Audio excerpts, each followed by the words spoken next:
नमस्कार दोस्तों, Picasso publication के करंट अफेयर में आप सभी का स्वागत है। आइए शुरू करते हैं फटाफट आज का 10 एमसीक्यू सवाल। जानते हैं पहले सवाल। ऑक्सफोर्ड यूनिवर्सिटी प्रेस ओयूपी द्वारा वर्ष 2025 के लिए वर्ड ऑफ द ईयर किसे चुना गया? Option A aura farming, option B biohack, option C rage bait या ऑप्शन डी ब्रेन रॉट। तो इसका सही जवाब है रेजबेट को जो है ऑक्सफोर्ड यूनिवर्सिटी प्रेस ने वर्ड ऑफ द ईयर चुना है, रेजबेट को, है ना।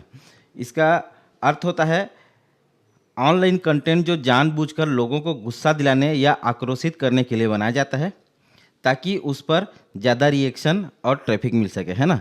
ज़्यादा रिएक्शन और ट्रैफिक के लिए जो है गुस्सा दिलाने हेतु ये काम किया जाता है, उसको क्या कहते हैं? रेजबेट कहते हैं।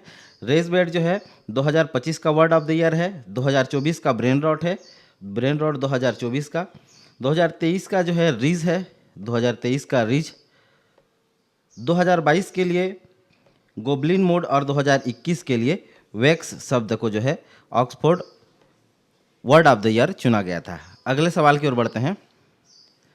लंदन चेस क्लासिक ओपन 2025 में छठे राउंड तक शानदार प्रदर्शन करते हुए कौन सा भारतीय ग्रैंड मास्टर टूर्नामेंट का को लीडर बन गया है ना।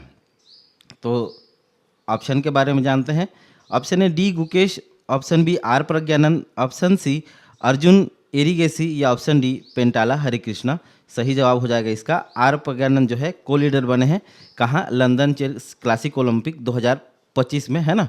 उसके बाद को लीडर बन गए हैं। आइए और भी तथ्य जान लेते हैं।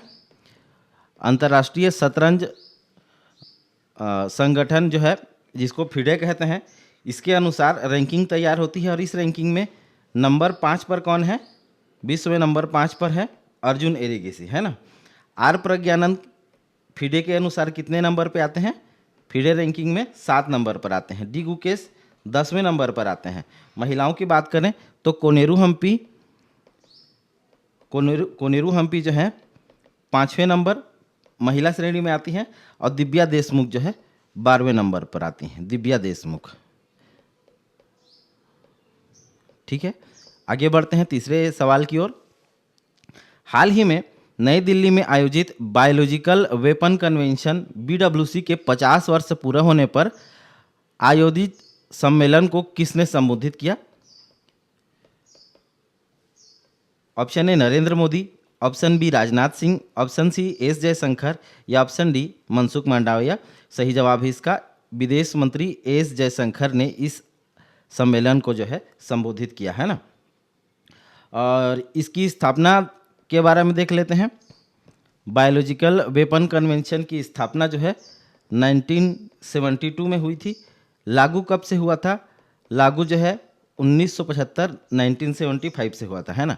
भारत इसमें कब जुड़ा था ये जान लेते हैं। भारत इसमें 1973 में ही हस्ताक्षर कर दिया था, है ना।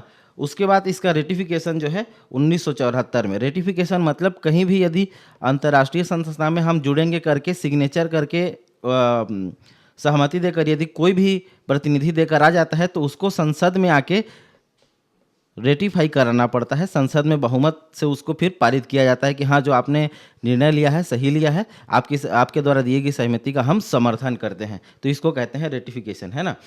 तो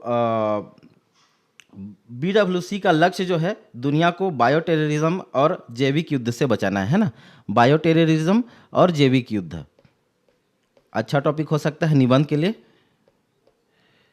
और जैविक युद्ध, हाल ही में जो कोरोना आप लोगों ने देखा वो भी एक प्रकार का कहना चाहिए कि बायोलॉजिकल वेपन के तौर पे चीन द्वारा फैलाया गया था और एक प्रकार का ये वैश्विक चिंता है, जैविक युद्ध और बायोलॉजिकल टेररिज्म, है ना। चौथे सवाल की ओर बढ़ते हैं। हाल ही में केंद्र सरकार द्वारा प्रधानमंत्री कार्यालय PMO के नए परिसर को क्या नाम दिया गया है? लोक भवन, सेवा तीर्थ, कर्तव्य भवन या लोक भवन दो बार हो गया, या इसको राजभवन कर दीजिए।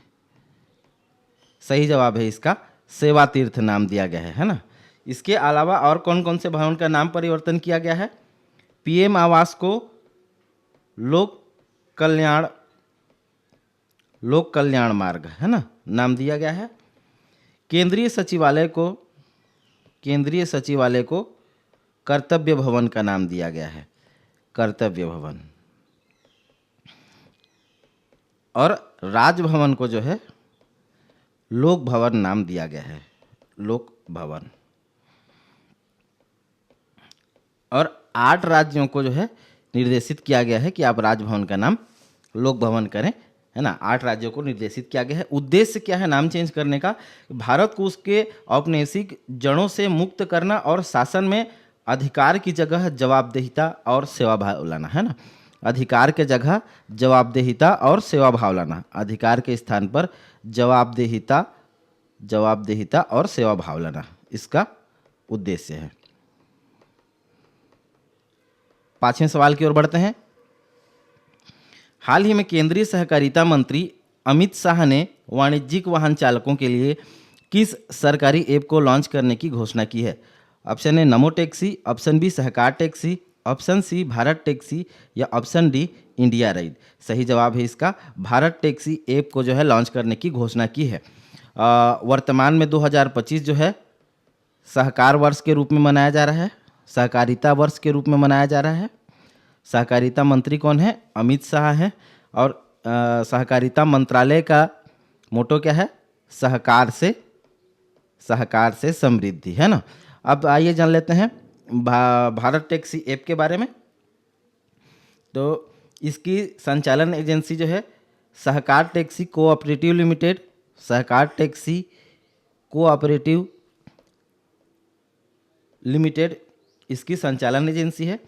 इसकी खासियत क्या है? ये शून्य कमीशन मॉडल पर काम करेगा। शून्य कमीशन मॉडल अर्थात इसमें बीच में किसी भी बिचौलियों को कमीशन नहीं दिया जाएगा। जो वाहन चालक होगा उसी को जो है सारा पैसा जाएगा। और बिचौलिया मतलब जो ओला, उबर, आजकल के विभिन्न जो स्टार्टअप कंपनी है, इनकी मध्यस्थता खत्म हो जाने से क्या है, ड्राइवर को ज़्यादा पैसा मिलेगा और उसकी आय में बढ़ोतरी होगी, है ना। इसमें इस ऐप की सुविधाओं के बारे में जान लेते हैं। तो ये मल्टी लैंग्वेज इंटरफेस में आएगा, मल्टी लैंग्वेज इंटरफेस में 24 आवर सर्विस रहेगी, 24 आवर सर्विस रहेगी। और इसे ये जो ऐप है ये ट्रांसपेरेंट होगा, ट्रांसपेरेंसी इसकी एक खासियत है ना। अगले सवाल की ओर बढ़ते हैं। हाल ही में किस भारतीय अस्पताल को हेल्थ केयर सस्टेनेबिलिटी प्रोग्राम के लिए जॉइंट कमीशन इंटरनेशनल द्वारा सर्टिफिकेट ऑफ डिस्टिंक्शन से सम्मानित किया गया है? Option A Apollo hospital Delhi Chennai, AIIMS Delhi, Vedanta the Medicity Gurugram या option D Kokilaben Dhirubhai Ambani hospital Mumbai. सही जवाब हो जाएगा इसका कोकिलाबेन धीरूभाई अंबानी हॉस्पिटल मुंबई। आइए जानते हैं इस सवाल से संबंधित तथ्य।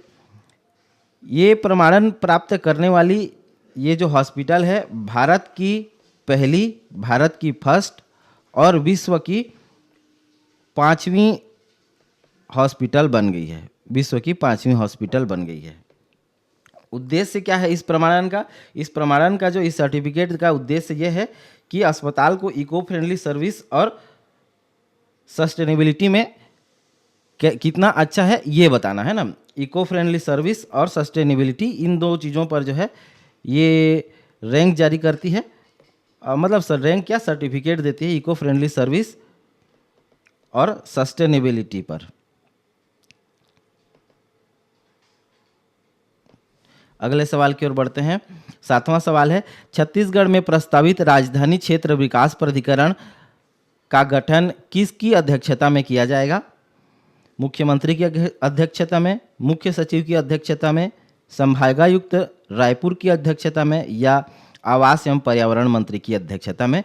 सही जवाब हो जाएगा इसका मुख्यमंत्री की अध्यक्षता में जो है CRDA capital region development authority का गठन जो है किया जाएगा।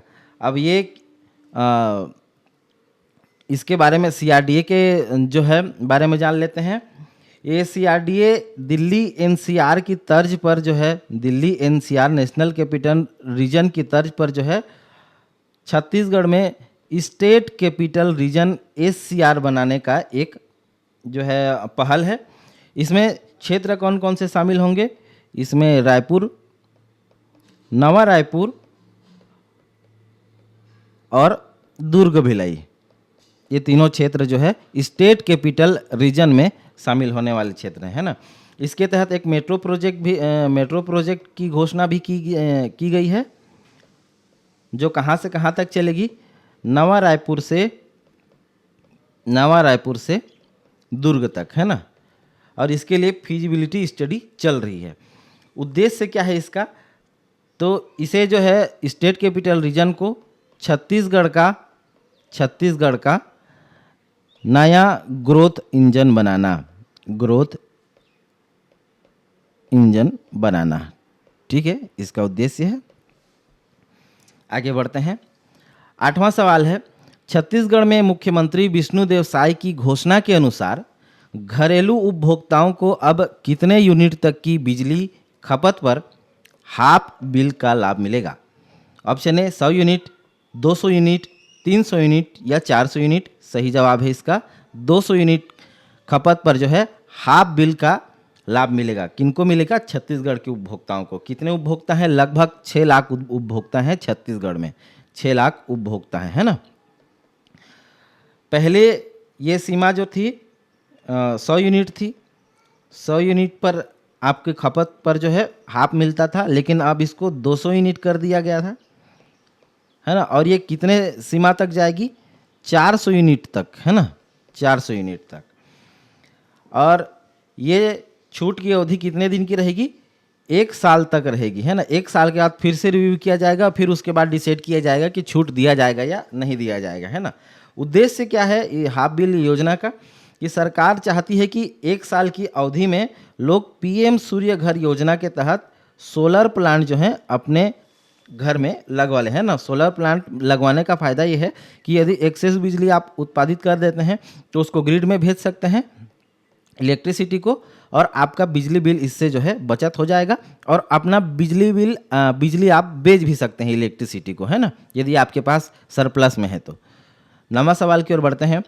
हाल ही में छत्तीसगढ़ में कौन सा नगरीय निकाय उत्सवों और शोभा यात्राओं में कन्फेंटी के उपयोग पर प्रतिबंध लगाने वाला राज्य का पहला निकाय बनेगा? कन्फेंटी मतलब ऐसा जो पॉपर रहता है, पार्टी वगैरह में जो उड़ाते हैं, छोटे छोटे प्लास्टिक के कागज़ से बना होता है। ऑप्शन के बारे में विचार करें तो बिलासपुर नगर निगम बनेगा, रायपुर नगर निगम बनेगा, दुर्ग नगर निगम बनेगा या भिलाई नगर निगम बनेगा। सही जवाब हो जाएगा इसका रायपुर नगर निगम जो है राज्य का पहला निकाय बनेगा जो कन्फेंटी के उपयोग पर प्रतिबंध लगाएगा, है ना। स्वच्छता को देखते हुए जो है ये प्रतिबंध रायपुर नगर निगम द्वारा लागू किया गया है ना। और ये प्रस्ताव कहाँ पर पेश होगा? प्रस्ताव पेश कहाँ होगा और पास कौन करेगी? मेमआईसी, है ना, मेयर इन काउंसिल, है ना। रायपुर की मेयर कौन है? मीनल चौबे रायपुर की मेयर है। जुर्माना क्या होगा इसमें? सज़ा क्या होगी इसमें? यदि आप नियम का उल्लंघन करते हैं तो आपको जुर्माना देना पड़ेगा और ये मोटी रकम की जुर्माना देना पड़ेगा। इसके अलावा जो है आपका संबंधित मशीन जब्त किया जाएगा, जो ब्लोअर वगैरह होते हैं जो ये फैलाने का काम करते हैं, छोटे छोटे प्लास्टिक के टुकड़े को ऐसे ब्लोअर से जो निकलता है, इसके रोकथाम है। तो इससे क्या है कि स्वच्छता प्रभावित होती है। इसी को मद्देनजर रखते हुए रायपुर नगर निगम ने यह प्रस्ताव लाया है। ये कौन सा प्रस्ताव? कन्फेंटी पर प्रतिबंध, है ना। आगे बढ़ते हैं। आज का आखिरी सवाल, 10वां सवाल। हाल ही में पीएम अजय योजना अंतर्गत प्रगति दर्ज की गई है ना। ये कहाँ से लिया है मैंने? स्रोत इसका पीआईबी है। उस पर एक आर्टिकल छपा था कि पीएम योजना अंतर्गत प्रगति दर्ज की गई, है ना। तो बताइए कि पीएम अजय योजना किन 3 योजनाओं का मर्जर कर बनाया गया है ना, या लागू किया गया है? ऑप्शन ए पीएम आवास, मनरेगा और Swachh Bharat mission. Option B startup India, stand up India और PM Mudra. Option C Samagra Shiksha, mid day meal और पीएम श्री। या option D PM Adarsh Gram Yojana, SCA to SC/SP और बाबू जगजीवन राम छात्रावास योजना।